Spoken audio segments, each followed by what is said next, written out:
வணக்க மக்களே, welcome to the Fender show. இன்னைக்கு ஷோ நம்ம பார்க்க போகிறது Aileen the queen of serial killers அப்படின்ற ஒரு இங்கிலீஷ் டாக்குமெண்ட்ரியோட ரிவ்யூ.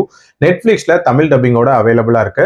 இந்த டாக்குமெண்ட்ரி ஒரு உண்மையான பெண் சீரியல் கில்லரை மையமா வச்சு எடுக்கப்பட்ட டாக்குமெண்ட்ரி. அந்த கில்லரோட பேர் தான் ஐலின். அதாவது 1989 and 90 காலகட்டத்தில் புளோரிடா பகுதியில் 7 ஆண்களை கொடூரமான முறையில கொலை பண்ணதுக்காக இவங்க கைது பண்ணப்பட்டிருப்பாங்க. ஐலினை பொறுத்த வரைக்கும் அவங்களோட சின்ன வயசுல தன்னோட கிராண்ட் பேரண்ட்ஸ்னால தத்தெடுத்து வளர்க்கப்படுற அவங்க சின்ன வயசுலேயே நிறைய செக்ஷுவல் அபியூசஸை ஃபேஸ் பண்றாங்க.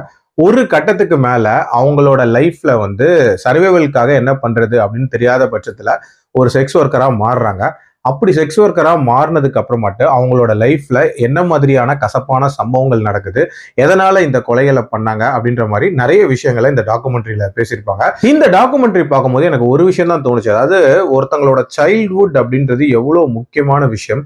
ஒருவேளை அந்த சைல்ட்ஹுட்ல ஒரு விதமான ட்ராமாவை ஃபேஸ் பண்ணி ஒரு விதமான சைக்கலாஜிக்கல் இம்பாக்ட் அவங்களுக்கு வந்துச்சுன்னா அவங்க வளர்ந்ததுக்கு அப்புறம் சொசைட்டிக்கு அது எவ்வளவு பெரிய டேஞ்சரஸான ஒரு விஷயமா அமையும் அப்படின்றத இதுல ரொம்ப நீட்டா காட்டியிருப்பாங்க.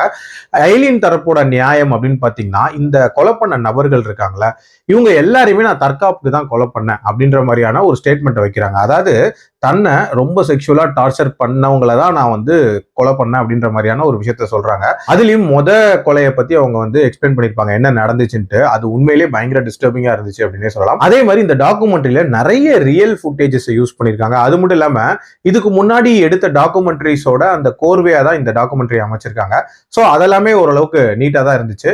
அண்ட் அவங்களுக்கு என்ன முடிவு அப்படின்றதையுமே இதுல சொல்லி முடிச்சிருப்பாங்க. அண்ட் அவங்களோட செக்ஷுவல் ஓரியன்டேஷன் வரைக்கும் நிறைய விஷயங்களை ஓப்பனாவே பேசியிருப்பாங்க.